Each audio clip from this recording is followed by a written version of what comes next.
자, 지난주에 살펴봤듯이 야곱이 사랑했던 여인 라헬을 위해서 7년을 수일같이 일을 했다. 그죠? 그렇지만 라반은 어떻게 했습니까? 야곱을 속였어요. 그래서 이게 사실은 가만히 보면은 속이는 것은 악한 자의 특징이죠. 대표적으로 사기치고 뭐 하는 거 악한 자들의 특징입니다. 그 악한 자들은 뭐를 주로 이용을 합니까? 약점을 이용해요. 약점. 그래서 사단은 우리의 어떤 부분을 치고 들어올까요? 우리의 약점을 치고 들어와요. 어떤 사람들이 다 약한 부분이 있어. 공통적으로 약한 부분. 돈, 명예, 사랑이에요. 돈, 명예, 사랑.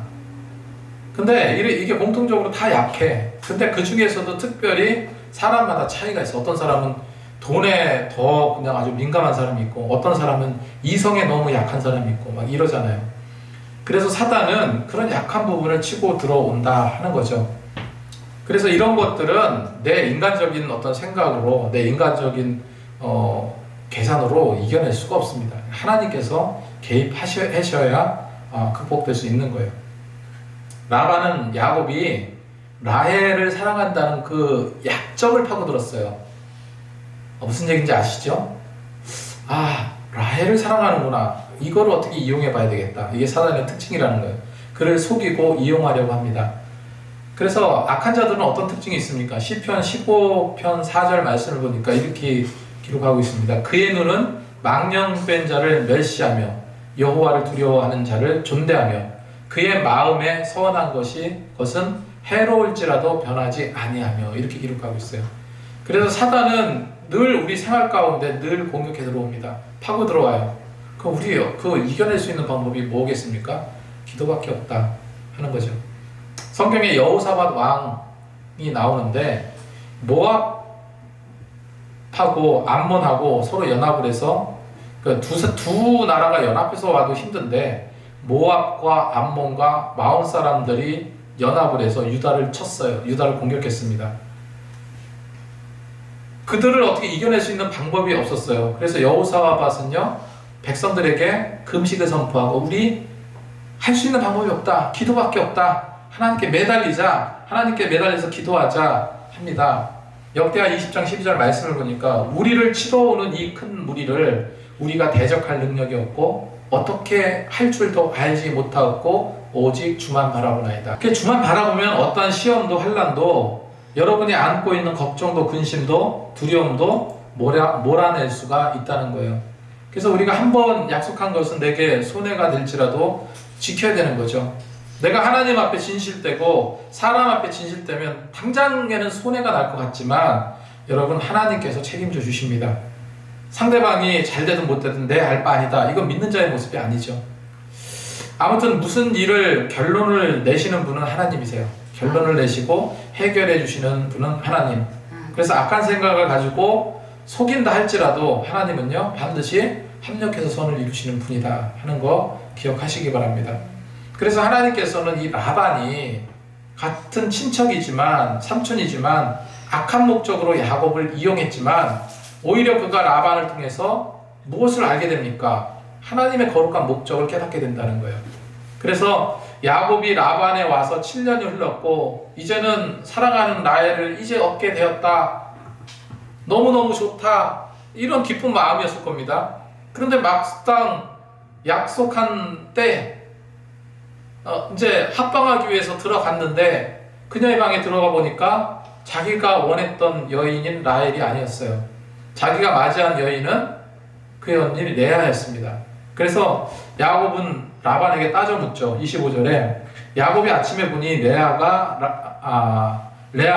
라반에게 이르되 외삼촌이 어찌하여 내게 이같이 행하셨나이까? 내가 라헬을 위해서 외삼촌을 섬기지 아니하였나이까? 외삼촌이 나를 속이시면 어찌 됨이니까? 하면서 이제 따져 물은 거예요. 그러자 라반은 막 어수룩한 변명을 내놓는 거. 어수룩한 변명. 그래 뭐 일단은 맞다리 시집가는 게 맞지 않냐. 우리 지방 풍습은 그런 게 아니다. 그러면서 궁색한 변명을 이야기합니다. 그러면서 뭐라고 하냐면 27절에 이를 위하여 7일을 채우라. 우리가 그 돈에게 주리니 내가 또 나를 7년 동안 섬길지라. 그러니까 7일을 채우라는 거는 뭔 얘기냐면요. 그 레아와 7일 동안 신혼생활을 가져라 하는 거예요. 다시 말해서 결혼은 모를 수 없다. 그러니까 7일 동안 채워라. 그렇게 하고 난 다음에 7년을 더 섬겨라 이겁니다. 보통 사람 같으면 에이 어떻게 생각해? 진짜 사랑한다면 7년이 아니라 70년도 기다릴 수 있겠죠. 근데 어쨌건 7년을 동안 섬기는데 7일을 채우고 7년을 섬길 라고 이렇게 이야기합니다. 근데 아비의 입장에서 한번 생각해 보면 그렇게 레아는 그렇게 좀 외적으로 풍기는 매력이 없었겠죠. 그런데 아비가 당시에는 뭐 십계명이 주어진 때가 아닙니다. 족장시대잖아요. 아직 원시 족장시대인데 그러다 보니까 일부 다처제도 허용했고 성경에 일부 다처제 허용하지 않습니다. 그리고 더욱더 중요한 거 근친 이건 있을 수가 없는 거예요. 근데 그게 이제 성문화된 헌법이 나오고 그 뒤에 한 거지 지금은 그런 시대가 아니었어요. 근데 이제 레아도 자기 딸이기 때문에 레아가 또 행복하길 바랐겠죠. 그런 아비의 마음도 있었을 겁니다. 우리가 이제 성경에서 이제 예수님께서 가나의 혼인잔치에 초대받아서 가셨잖아요. 근데 물로 포도주를 만드는 이제 사건이 있는데 결혼식이 일주일간 계속돼요. 그러니까 우리나라도 결혼식은 어느 나라든지 일륜지 대사인데 특히 이스라엘은 결혼식이 일주일 동안 잔치가 벌어졌다는 거예요. 지금처럼 바쁜 시대도 아니고 그래서 이제 그런 큰 잔치가 이제 일주일간 계속 되었습니다. 그래서 라반은 혼례를 치렀기 때문에 레아를 일주일간 그 혼례 기간 7일간 행복한 시간을 줘라. 그러면 그렇게 하고 7년을 섬기면 아내를 주겠다라는 거예요. 이게 굉장히 불합리한 거예요. 야곱의 입장에 보면 말이 안 되잖아요. 14년 동안 그러면 머슴으로 계속 살아야 되는데 그런데 야곱은 라헬을 너무 사랑했기 때문에 7년간 그 라헬을 얻기 위해서 또 일을 하죠. 그 이유가 오직 한 가지입니다. 라헬을 사랑했기 때문에. 그래서 한편으로 생각해 보면 라헬을 위해서 십수년 섬겼지만 결코 그 기간이요 불행한 기간이 아니었다 하는 거예요. 늘 사랑하는 라헬을 곁에서 항상 볼 수 있었고 그런 어떤 그 사랑에 콩닥거리는 마음이 있었겠죠. 그죠? 네. 그래서 사랑은 모든 것을 즐거움으로 행복하게 견디게 만듭니다. 30절에 보니까 야곱이 또한 라헬에게 들어갔고 그가 레아보다 라헬을 더 사랑하여 다시 7년 동안 라반을 섬겼더라. 여기서 야곱의 어떤 성품을 우리가 알 수 있을까요? 야곱은 어떤 성격인 것 같습니까? 네, 차분하기도 하고 근면성실했어요. 근면성실했고 그리고 사랑에 대한 열정, 사랑에 대한 어떤 변함없는 그 의지가 있었죠. 그리고 이 한 지붕 아래 사는 거거든요. 한 지붕 아래에서 7년 동안 그 순결을 지키면서 라반에게 봉사한 것은 야곱의 어떤 높은 도덕성도 우리가 엿볼 수 있는 대목입니다. 그래서 야곱의 가족은 이제 예전에도 이제 말씀을 드렸지만 굉장히 복잡해요.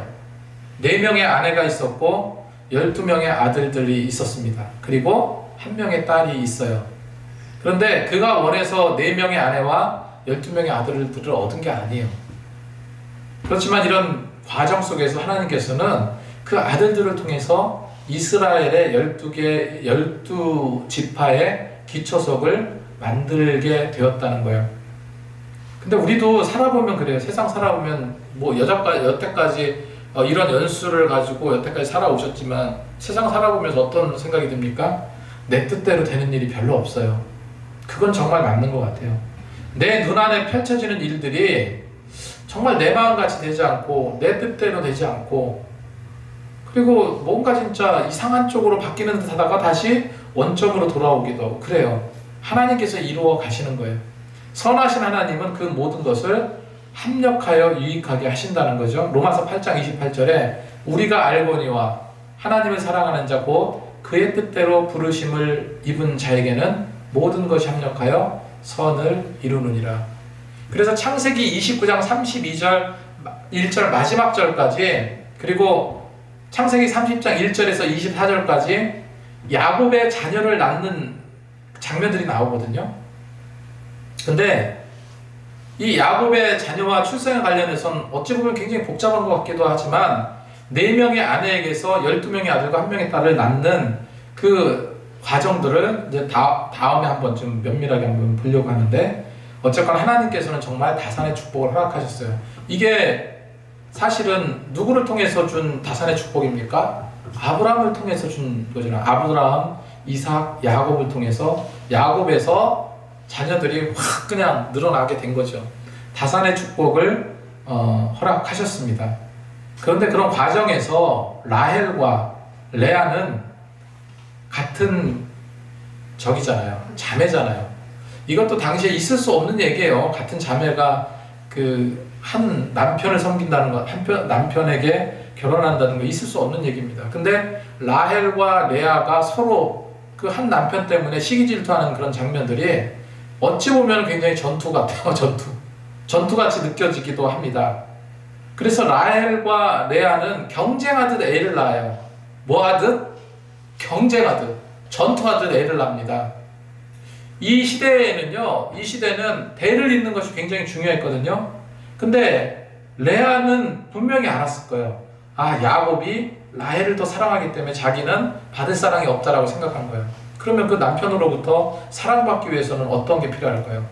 아이를 낳는 길밖에 없다고 생각한 거예요. 아이를.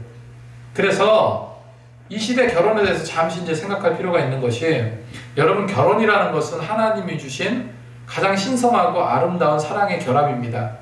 그런데 이제껏 아브라함과 야곱의 생애를 살펴보면서 결혼에 대해서 우리가 한 가지 좀 의구심 비슷한 게 들어요. 뭐냐면, 우리가 지금 생각하고 있는, 우리가 상상하고 있는 그런 결혼 제도가 아니라는 거예요. 어떻게 친족과 친족이 결혼할 수 있습니까? 아브라함도 누구랑 결혼했어요? 사실은 친족하고 결혼했어요. 아브라함이 결혼한 사라도 어떻게 하면 누구예요? 배다른 동생에서 난 자녀예요. 다시 말해서 어떤 사이입니까? 오누이 사이예요. 오누이 사이. 그러니까 아브라함이 애굽에 내려갔을 때 내 아내라고 얘기하지 않고 내 누이다라고 이야기한 게 엄격히 말해서 틀린 건 아니에요.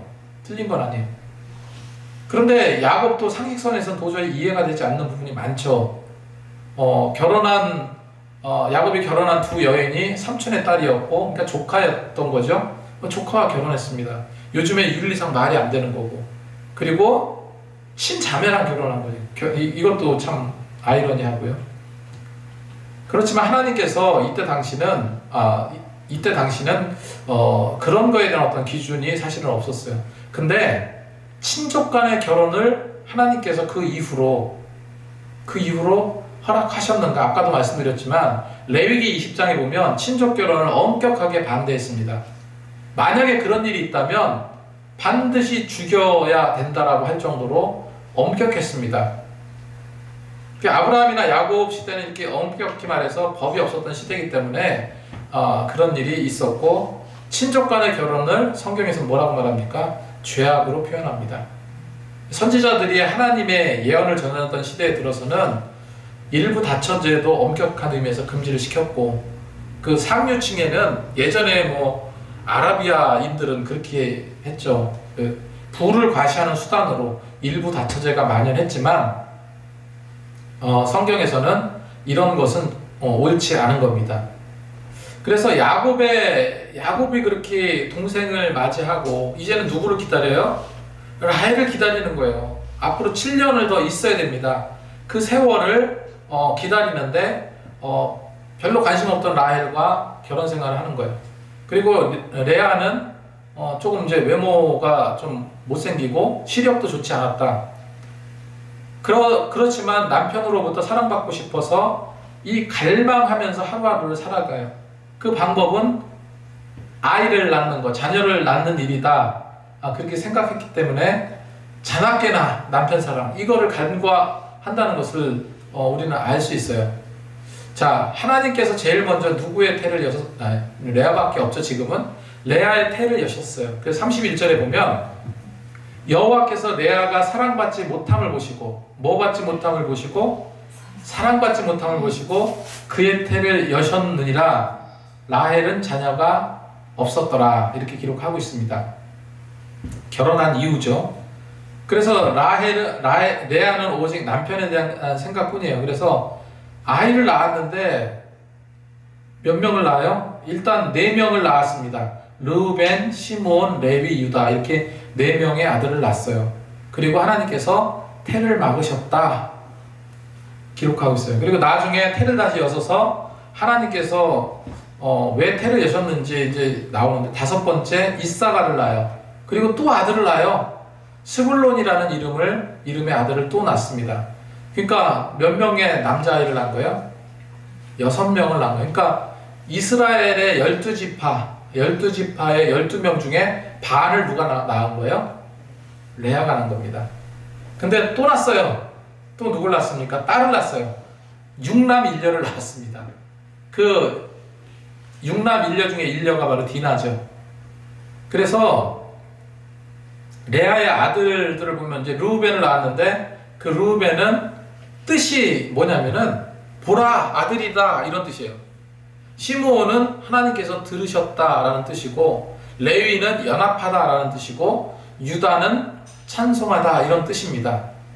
그래서 레아의 목적은 오직 남편 야곱으로부터 사랑받는 것. 그게 성경 구절에 애처로울 정도로 있어요. 32절 말씀을 보면 레아가 임신하여 아들을 낳고 그 이름을 르우벤이라 하여 이르되 여호와께서 나의 괴로움을 돌아보셨으니 괴로움을 돌아보셨다. 그래서 이제는 내 남편이 나를 사랑하리로다 하였다. 그러니까 이 레아가 이제 그런 마음을 가진 거예요. 르우벤을 낳게 하신 이유가 하나님께서 나의 이런 외로움과 괴로움을 돌아보셔서 이제 내 남편이 나에게 관심을 줄 거다 이런 생각을 하고 했다는 거예요. 그렇게 이제 르우벤을 낳으면서 이제는 남편이 자신을 사랑할 거다 이렇게 기뻐요. 자, 2번째 아들 시므온을 낳았을 때 33절에 뭐라고 말합니까? 여호와께서 내가 사랑받지 못함을 들으셨으므로 오직 관심은 남편에게 있어요. 여호와께서 내가 사랑받지 못함을 들으셨으므로 또다시 아들을 주셨다 하면서 레아가 고백합니다.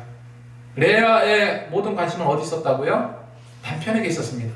자, 그리고 3번째 아들 레위를 낳았을 때도 뭐라고 기록해요? 내가 그에게 새 아들을 낳았으니 내 남편이 이제는 나와 연합하리로다. 이제는 내 남편이 돌아보겠지. 내 남편이 나와 연합하겠지. 이런 기도를 하고 있는 거예요. 그러니까 그 마음을 여러분 애처로운 마음을 이해하실 수 있겠습니까? 근데 마지막 유다를 낳았을 때는 기도 내용이 달라요. 이제 남편에게 집중된 것이 아니라 여호와 하나님께 집중돼요. 그래서 유다를 낳았을 때 뭐라고 고백합니까? 내가 이제는 여호와를 찬송하리로다. 남편에 대한 기대를 저버렸는지 어쩌는지 모르겠습니다. 하지만 중요한 것은 이제는 내가 여호와를 찬송하리로다. 이렇게 하나님을 찬양하는 모습을 볼 수 있다는 거예요.